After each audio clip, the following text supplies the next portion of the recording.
بلوچستان میں واقع درہ بولان تاریخی اہمیت کا حامل وہ راستہ ہے جس سے گزر کر کوئٹہ اور قندھار تک بآسانی پہنچا جا سکتا ہے۔ تاہم آج اس علاقے کی بدحالی اس امر کا ثبوت ہے کہ قیام پاکستان کے بعد سے یہ علاقہ حکام کی عدم توجہی کا شکار ہے۔ درہ بولان صدیوں سے ایران اور قندھار سے ہندوستان کو جانے والے قافلوں کی گزرگاہ رہا ہے۔ فردوسی نے بھی اپنی مشہور زمانہ کتاب شاہنامہ میں اس کی اہمیت کو واضح طور پر اجاگر کیا ہے۔ اسی طرح بعض دیگر مورخین اس خیال کے حامی ہیں کہ آرین اقوام بھی افغانستان سے چمن اور پھر بولان کے راستے سے سندھ میں داخل ہوئیں۔ درہ بولان متعدد طالع آزما بادشاہوں، فاتح جرنیلوں اور جرار لشکروں کے گھوڑوں کی ٹاپوں سے گونجتا رہا ہے۔ 15ویں صدی عیسوی میں قندھار اور ہرات کے حکمرانوں نے سندھ پر حملوں کے لیے متعدد بار اپنے لشکروں کے ساتھ درہ بولان کی شاہراہ اختیار کی۔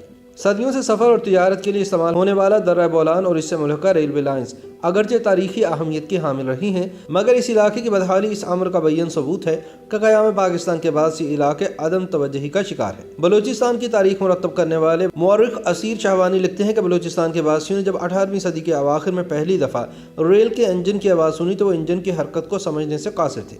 بہت سے ذہنوں میں یہ سوال اٹھتا تھا کہ آخر اس علاقے میں ریلوے لائن بچھانے کی ضرورت ہی کیوں پیش آئی اور اس حوالے سے پیش رفت کیسے ممکن ہوئی۔ درہ بولان تاریخی اہمیت کا حامل وہ راستہ ہے جس سے گزر کر ہی کوئٹہ اور قندھار تک بآسانی پہنچا جا سکتا ہے۔ اس درے میں ریلوے لائن تعمیر کرنے کی تجویز سب سے پہلے سن 1857 میں اس وقت کے railway chairman mister William Patrick Andrew نے دی تھی۔ جب وفد اس بارے میں لارڈ پالمرسٹن سے ملنے کے لیے گیا تھا، اینڈریو اس کے ترجمان تھے۔ سن 1878 تک فوجی لحاظ سے پشین اور قندھار کو ریلوے کے ذریعے ملانے کی اہمیت بہت زیادہ تھی اور براستہ ہرنائی اور براستہ بولان پاس دونوں تجاویز زیر غور رہیں۔ سن 1879 میں اس علاقے میں پہلی ریلوے لائن بچھائی گئی اور سن 1880 میں اسے وسعت دینے کا فیصلہ کیا گیا۔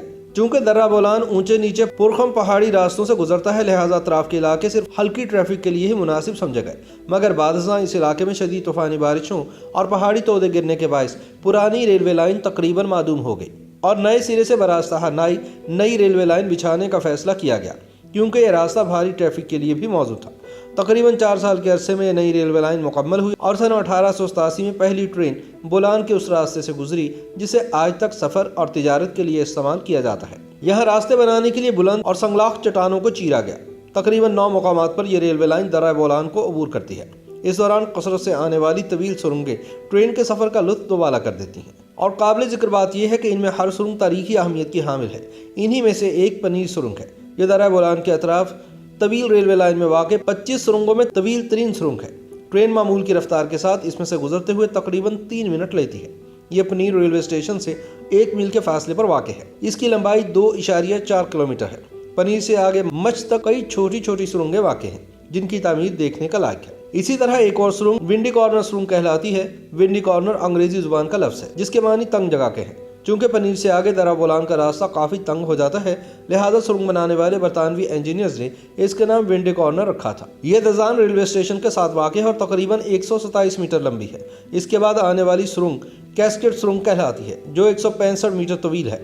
بلوچستان سے تعلق رکھنے والے مورخ اسیر عبدالقادر شہوانی نے بتایا کہ کسی دور میں اس ریلوے لائن کے اطراف پہاڑی چشموں کا پانی بہتا رہتا تھا جو ایک خوبصورت آبشار کا منظر پیش کرتا تھا، مگر گزشتہ 2 اشروں سے بلوچستان میں بارشوں کی کمی اور خشک سالی کے باعث درہ بولان بہت سی جگہ سے بالکل خشک ہو چکا ہے اور ان چشموں میں بھی پانی انتہائی قلیل مقدار میں موجود ہے، جبکہ کچھ چشمے بالکل خشک ہو چکے ہیں۔ اس کے بعد ایک اور سرنگ میری جین یا محبت کی یادگار سرنگ کہلاتی ہے۔ اس سرنگ کا نام برطانوی خاتون میری جین کے نام پر رکھا گیا تھا۔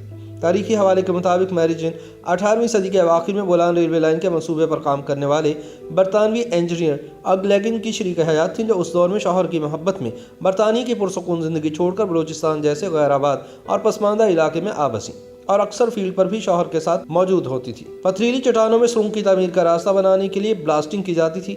ایک دن دھماکے کے دوران اڑتا ہوا ایک پتھر میری جین کو جا لگا جس سے ان کی موت واقع ہو گئی۔ مسٹر اوگلیگن اور ان کے ساتھ کام کرنے والے دیگر انجینئرز کو اس ناگہانی موت کا شدید صدمہ ہوا اور اس سرنگ کا نام میری جین کے نام پر رکھ دیا گیا۔ کہا جاتا ہے کہ سرنگ کے اوپر پہاڑ پر ہی میری جین کی قبر بھی ہے، مگر حوادث زمانہ نے اب اس کے آثار مٹا دیے ہیں۔ کسی دور میں خوجک یا کوزک سرنگ دنیا کی 4تھی بڑی سرنگ تھی، لیکن نئی رینکنگ کے مطابق یہ دنیا میں 8ویں نمبر پر ہے۔ اس کی تعمیر کا آغاز سن 1891 میں ہوا اور تقریباً 3 سال کے عرصے میں سینکڑوں انجینئرز اور ہزاروں مزدوروں کی شب و روز محنت سے یہ شاہکار سرنگ تکمیل کو پہنچی، جس میں مشینوں کا استعمال بھی کیا گیا۔ ان مشینوں کو چلانے کے لیے تیل 40 میل دور سے اونٹوں کے ذریعے لایا جاتا تھا۔ اس کی لمبائی 3.9 کلومیٹر ہے۔ دیکھنے میں بالکل سیدھی لگتی ہے، مگر اس کے درمیان میں کوہان کی طرح اتار چڑھاؤ ہیں اور جو ہی ٹرین اس مقام پر پہنچتی ہے خود کار نظام کے تحت الارم انجن ڈرائیور کو آگاہ کرتا ہے کہ ٹرین کھوجک سرنگ میں پہنچ چکی ہے۔ YouTube پر گوگلی نیوز دیکھنے کے لیے youtube.com کی سرچ بار میں googly news T V type کریں۔ گوگلی نیوز کے پیج پر سرخ رنگ کے سبسکرپشن والے بٹن پر کلک کرنا نہ بھولیے۔ YouTube پیج پر اپلوڈ ہونے والی ویڈیوز سے باخبر رہنے کے لیے بیل آئیکن پر کلک کیجیے۔ آپ کو ہر نئی ویڈیو کے بارے میں نوٹیفیکیشن موصول ہو جائے گا۔